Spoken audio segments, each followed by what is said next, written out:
লোকসভা নির্বাচন 2024 অর্থাৎ এই যে লোকসভা নির্বাচন 2024-এর ফলাফল সেটা আপনার হাতের ফোন থেকেই কিন্তু আপনি নিজে থেকে আপনার মোবাইলে দেখে নিতে পারেন। কিভাবে দেখবেন? এই যে দেখুন eci.gov.in বা আপনারা গুগলে সার্চ করতে পারেন ইসিআই, তাহলেই কিন্তু এই যে ইলেকশন কমিশন অফ ইন্ডিয়ার যে অফিসিয়াল ওয়েবসাইট এটা কিন্তু খুলে যাবে।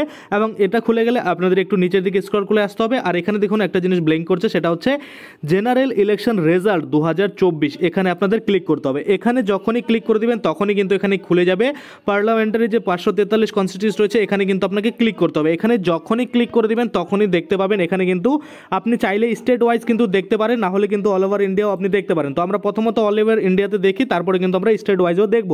তো প্রথমত এই যে 3 ডটে ক্লিক করে আপনাকে কী করতে হবে, এই যে ডেস্কটপ সাইটটা ওপেন করে নিতে হবে। সেক্ষেত্রে মোবাইলে আপনি কিন্তু পরিষ্কারভাবে সব কিছু দেখতে পাবেন। তো দেখুন এখানে যদি আমরা কারসারটা নিয়ে আসি, দেখতে পাচ্ছেন বিজেপি 236-এ লিড করছে। এখানে যদি আমরা দেখি কংগ্রেস 97-এ লিড করছে। এখানে যদি আমরা দেখি এসপি কিন্তু 35-এ করছে। এখানে যদি আমরা দেখি অল ইন্ডিয়া তৃণমূল কংগ্রেস কিন্তু দেখতে পাচ্ছেন 32-এ লিড করছে। এইভাবে কিন্তু আপনারা চাইলে দেখতে পারেন। এবং তারপর নিচের দিকে যদি আমরা যাই পার্সেন্টেজ ওয়াইজ কিন্তু এখানে দেখতে পাবেন যে পার্টি ওয়াইজ ভোট শেয়ার এখানে কিন্তু আপনারা দেখতে পাচ্ছেন। এখানে কিন্তু আপনার যে আপনি মানে কারসার রয়েছে বা আপনি যে ক্লিক করলে দেখতে পাবেন যে কোথায় কেমন ভোটে কিন্তু কে আগিয়ে রয়েছে।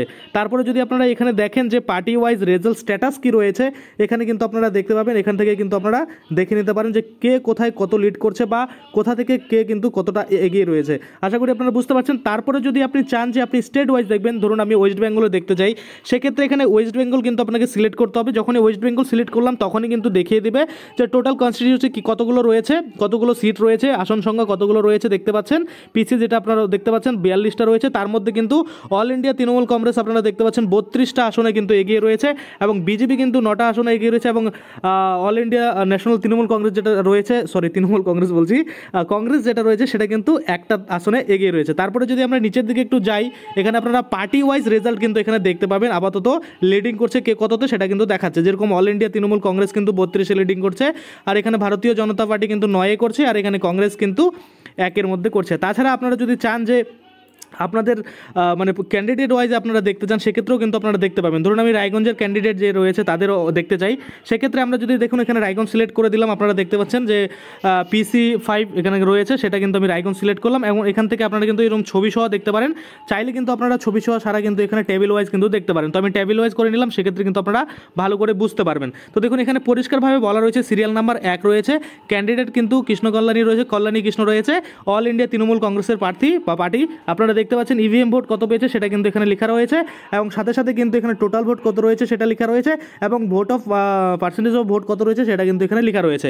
তারপরে যদি আমরা দেখি দ্বিতীয় প্রার্থী যেটা রয়েছে কার্তিক চন্দ্র পাল, সেটা আপনারা দেখতে পাচ্ছেন ভারতীয় জনতা পার্টি, কতগুলো ভোট পেয়েছে ইভিএম ভোট সেটা আপনারা দেখতে পাচ্ছেন এবং পোস্টাল ভোট কিন্তু এখানে শো করেনি এবং এখানে টোটাল ভোট কতগুলো সেটা কিন্তু আপনারা দেখতে পাচ্ছেন, আর পার্সেন্টেজ অফ ভোট সেটাও কিন্তু এখানে আপনারা দেখতে পাচ্ছেন। এভাবে কিন্তু প্রত্যেকটা প্রার্থীর আপনারা কিন্তু চাইলে এভাবে ভোটগুলো আপনারা দেখে নিতে পারেন। আর প্রতিনিয়ত এটা আপনারা যখনই মানে রিলোড করবেন তখনই কিন্তু এখানে আপডেট হবে। দেখুন এখন এটা রয়েছে, একটু পরে দেখবেন আবার কিন্তু থাকবে অন্য।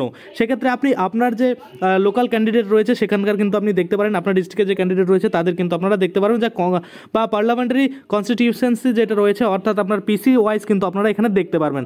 আপনারা চাইলে অল ইন্ডিয়া দেখতে পারবেন, অল স্টেট দেখতে পারবেন, বা আপনারা চাইলে কিন্তু আপনাদের যে মানে পিসি রয়েছে সেই পিসি অনুযায়ী কিন্তু আপনারা দেখতে পারেন। যেমন আমি রায়গঞ্জের দেখলাম, তাছাড়া আপনারা যদি অন্য জায়গায় দেখতে চান সেটাও কিন্তু দেখতে পারবেন। যেমন আমি রায়গঞ্জের পরে দেখতে চাই এখানে মোটামুটি বালুরঘাট, সেক্ষেত্রে আমি বালুরঘাট সিলেক্ট করে নেব। এই যে দেখুন বালুরঘাট 6 রয়েছে, এখানে আমি সিলেক্ট করে নিলাম। বালুরঘাট যদি আমি দেখি সেক্ষেত্রে আমরা দেখতে পাবো এখানে টেবিল ওয়াইজ আমি করব, ছবি সহ আমি দেখতে চাই না। তো এখানে আমি টেবিলের উপরে ক্লিক করব। তো আপনারা দেখতে পাচ্ছেন টেবিলের উপরে ক্লিক করে দিলাম, এখানে কিন্তু খুলে গেল। এখানে ক্যান্ডিডেট দেখতে পাচ্ছেন বিপ্লব মিত্র রয়েছে অল ইন্ডিয়া তৃণমূল কংগ্রেসের, এখানে দেখতে পাচ্ছেন কত ইভিএম ভোট পেয়েছে সেটা কিন্তু এখানে লেখা রয়েছে, পোস্টাল ভোট শো করছে না। তারপরে দেখুন এখানে টোটাল ভোট কত রয়েছে, পার্সেন্টেজ অফ ভোট এখানে কিন্তু লেখা রয়েছে। তারপরে যদি আমরা দেখি দ্বিতীয় ক্যান্ডিডেট যেটা রয়েছে সুকান্ত মজুমদার, আপনারা দেখতে পাচ্ছেন ভারতীয় জনতা পার্টি, কতগুলো ভোট পেয়েছে ইভিএম ভোট সেটা কিন্তু লেখা রয়েছে। এভাবে কিন্তু আপনারা চাইলে প্রত্যেকটা মানে ক্যান্ডিডেট কোথায় কত লিড করছে সমস্ত কিছুই কিন্তু আপনারা আপনাদের ফোন থেকেই দেখে নিতে পারেন। তো আশা করি আপনারা বুঝতে পারছেন। আজকের জন্য ভিডিওটা এখানে শেষ করছি, ধন্যবাদ।